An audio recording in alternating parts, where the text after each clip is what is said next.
Bon, aujourd'hui, il faut qu'on parle de LoL 2.0 et de pourquoi le personnage de Lola ne reviendra pas.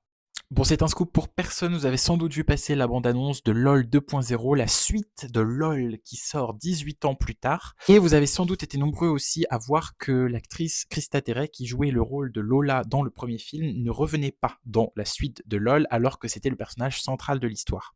Je pense qu'on a été nombreux à être un petit peu déçus parce que Krista Terray, c'est en plus une actrice qu'on n'a pas énormément revue par la suite. Je veux dire, le fait que ça soit pas devenu une énorme star après, ça fait que pour moi, elle est très identifiée à ce rôle-là et que du coup, j'aurais trouvé ça encore plus intéressant de la voir des années plus tard. Je me dis que ça aurait été tellement intéressant de voir son personnage justement à l'aube de la quarantaine, puisqu'on est quand même presque 20 ans plus tard, avec toutes les questions qui peuvent se poser à ce moment-là de la vie, par exemple la parentalité ou non, le fait d'avoir 40 ans en 2026, puisque c'est forcément différent de la génération de sa mère.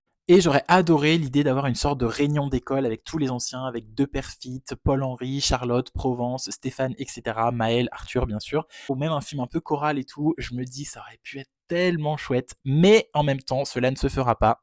Pour la simple et bonne raison que l'actrice Krista Terray, qui joue le personnage de Lola, n'a pas souhaité revenir. En tout cas, c'est ce qu'a dit la réalisatrice Lisa Azuelos dans une interview récemment.